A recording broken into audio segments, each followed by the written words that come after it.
everyone, welcome back to our lesson. As you can see from the title, in this video, we are going to look at chapter Respiration. And in this chapter, we're going through the respiratory system and the breathing mechanism of human and animal. But in this video, I will be focusing more on the respiratory system and breathing mechanism in animal. So without further ado, let's get into our lesson. Do you guys know what is the meaning of respiration?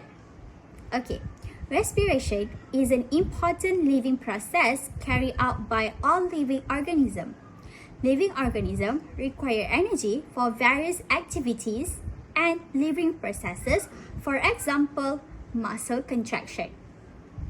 Respiration can be divided into two stages.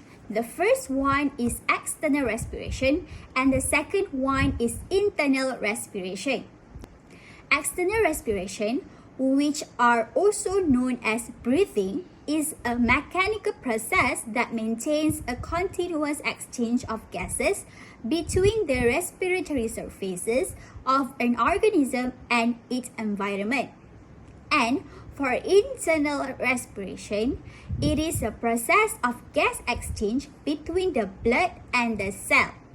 Internal respiration can be divided into two types of cellular respiration, which is aerobic and anaerobic respiration. Aerobic respiration requires a continuous supply of oxygen, while for anaerobic respiration, it occurs when there is absence of oxygen. That is roughly the idea of respiration. So now, I am going to explain about respiratory structure and breathing mechanism for insect, fish, and amphibian. Let's go with respiratory structure of insect first. Respiratory system of insect is known as tracheal system. As you can see here, insects have exoskeleton, which is it is not permeable to water and air.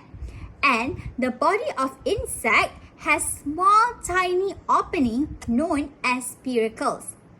Since the body of insects are not permeable to water and air will enter the trachea through the spiracle opening. And trachea is enforced with chitin, as chitin helps to prevent the trachea from collapsing.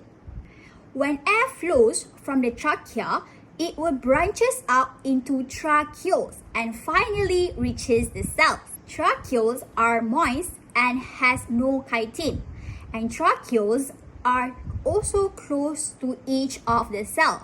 Thus, they are able to efficiently transport the oxygen to the cells. Besides that, a large number of branches in the tracheoles provide a large surface area for diffusion to occur. Now, moving on to the breathing mechanism of insect. Insects inhale and exhale through the rhythmic contraction and expansion of their abdominal muscle.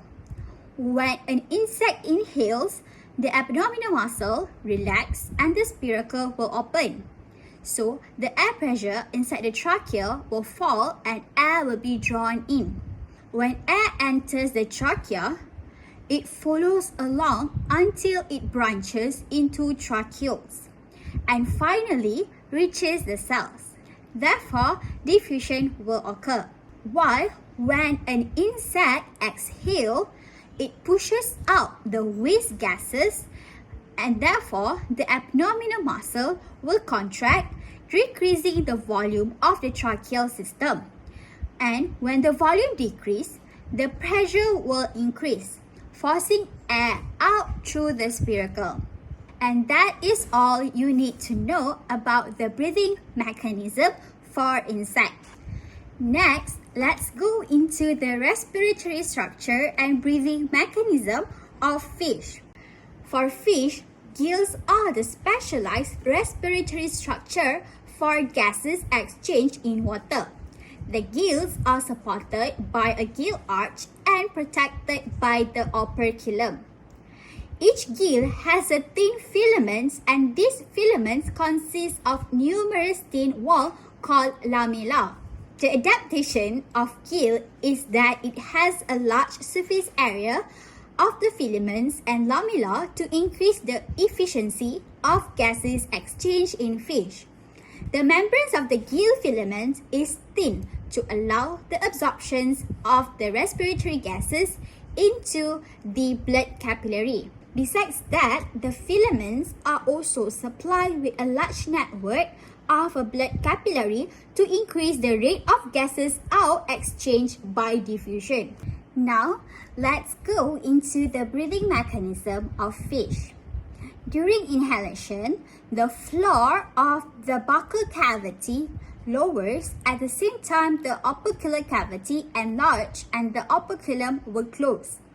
This lowers the pressure in the buccal cavity, and water with dissolved oxygen will be drawn into the mouth of the fish.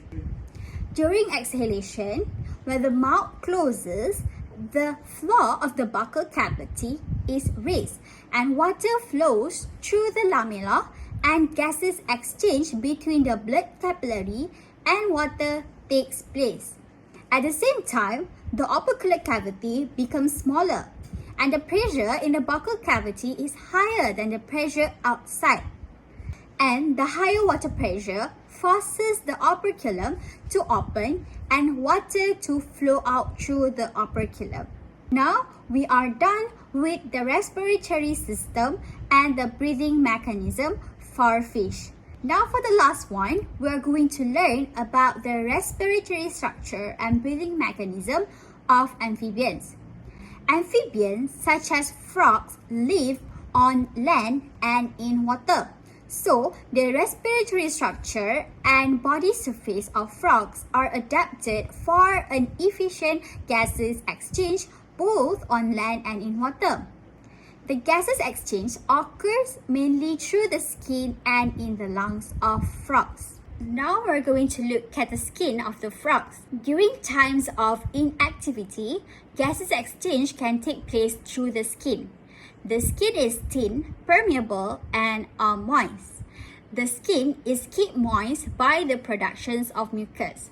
So underneath the skin, there are network of blood capillary where oxygen can dissolve easily into the blood capillary system. And for the lung, it consists of thin wall sac connected to the mouth through an opening called glottis. The membrane of the lung is thin, moist, and has a large network of blood capillary. Thus, the lung have partitions to increase the surface area.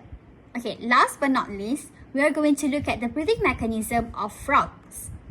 When a frog inhales, air enters through the nostril and accumulates at the floor of the frog mouth. This is known as the bucopharyngeal floor.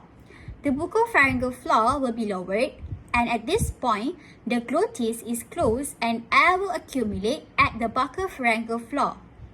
When the glottis opens, the nostril will close and the air will be pushed into the lung.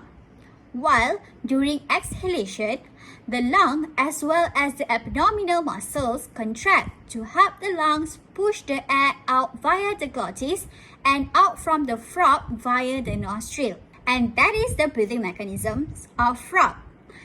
And I think that is all for this video. Now we have learned about the respiratory structure and the breathing mechanism of animal, which is insect, fish, and also amphibians. And I will see you guys in the next lesson. Bye!